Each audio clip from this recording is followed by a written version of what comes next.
Críticas al Neo-Advaita, esa iluminación express que hemos comentado en otros vídeos.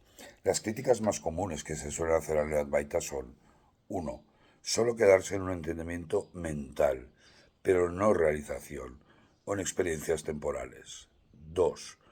No ofrecer herramientas reales para cuando los principales enemigos del ser humano regresan: el miedo, la ansiedad o la depresión, como el caso de Arjuna en el Bhagavad Gita. Puede llevar a una especie de bypass espiritual, que es negar el sufrimiento humano diciendo no hay nadie que sufra. Muchos maestros han sido acusados de autoritarismo o de dar falsas esperanzas de iluminación instantánea. Vamos a hablar un poco sobre ese atajo espiritual, el spiritual bypassing en inglés. Y el mensaje radical del Advaita es: no hay nadie que sufra, nadie que hacer, el sufrimiento es solo aparente. Se usa para negar, reprimir o invalidar emociones reales, traumas, depresión, ansiedad o problemas psicológicos profundos que todo ser humano puede tener. En vez de procesarlo, se dice no hay nadie ahí, lo que puede agravar el sufrimiento en lugar de resolverlo. Y recordemos en el Gita, en el capítulo 3 sobre Karma Yoga, el verso 34, ya nos anuncia los grandes enemigos del hombre, que son el apego, raga, y la repulsión, duesha. Y Krishna dice: en cada uno de los sentidos reside la atracción y la repulsión por los objetos de los sentidos. No caigas bajo su dominio porque son tus enemigos. El segundo punto que se le suele atacar es la superficialidad e inmadurez del proceso. Perdón, tenía la boca seca.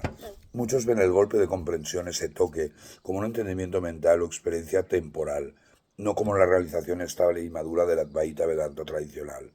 Se compara con el McDonald's espiritual, rápido, accesible, pero sin nutrientes profundos. En el capítulo 6 del Gita, el yoga de la meditación, el Jnana Yoga, Arjuna le pregunta a Krishna: si alguien poseído por la fe, pero sin esforzarse, no alcanza la perfección en el yoga, porque su mente se aleja del yoga, ¿qué meta puede alcanzar? Y la respuesta de Krishna fue: apartado del yoga, ese hombre alcanza los mundos de las almas justas. Y habiendo morado allí durante innumerables años, entonces renace en un hogar de gente de sangre pura y gentil. 3. Falta de preparación en comparación con la sadhana, la práctica espiritual del Vedanta.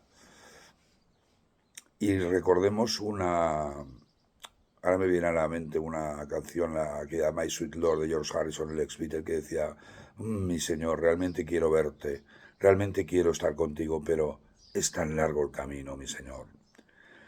El Advaita Vedanta tradicional exige años de disciplina. Necesita un control ético, mental, estudio de los textos, de los shastras, purificación mediante el karma yoga, etc. Y el Advaita lo rechaza, diciendo que cualquier esfuerzo reforzaría el ego, lo que se ve como peligroso para la mayoría de las personas no preparadas. El cuarto punto que se le critica, el cuarto estamos ahora, es que es una especie de nihilismo disfrazado o pseudo-Advaita.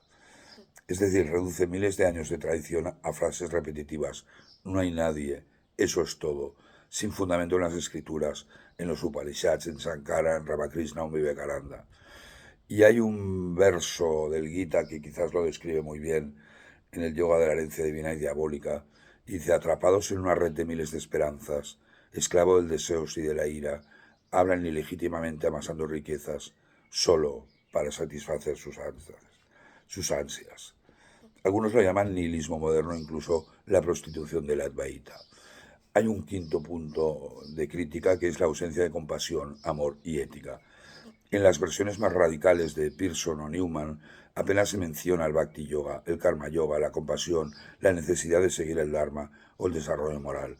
Por ello se critica que devalúa la vida relativa y puede llevar incluso a la indiferencia moral.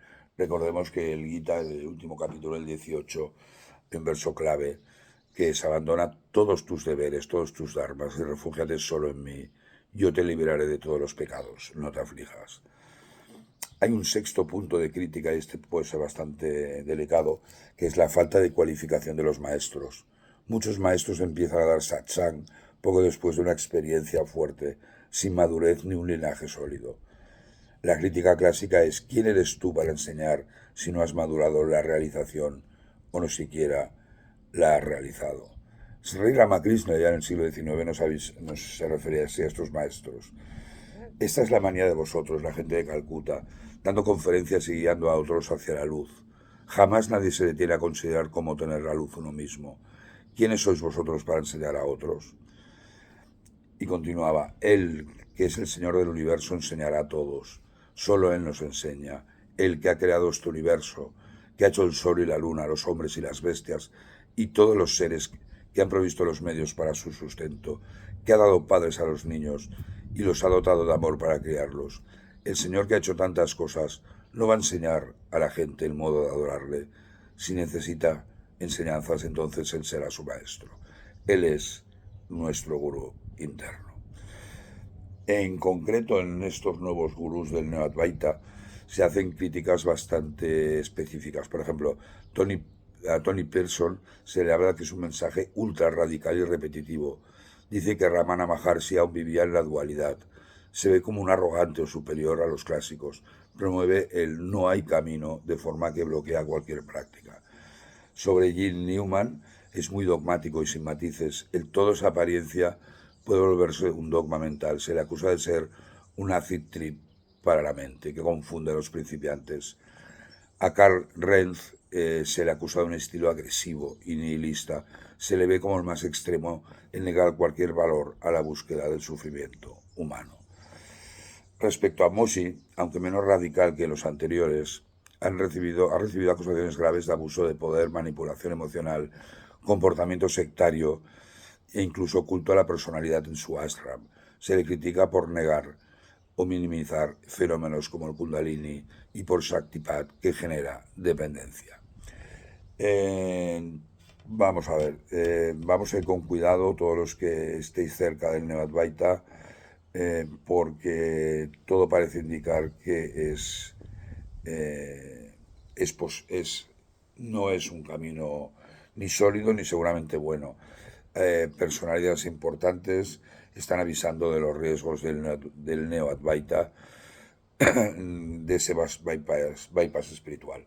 De todas maneras, si consideráis que vuestro camino es informaros bien, leer, comparar, preguntar con gente que lo haya hecho y decidir lo que más os convenga. Pero teniendo estas notas que os acabo de comentar.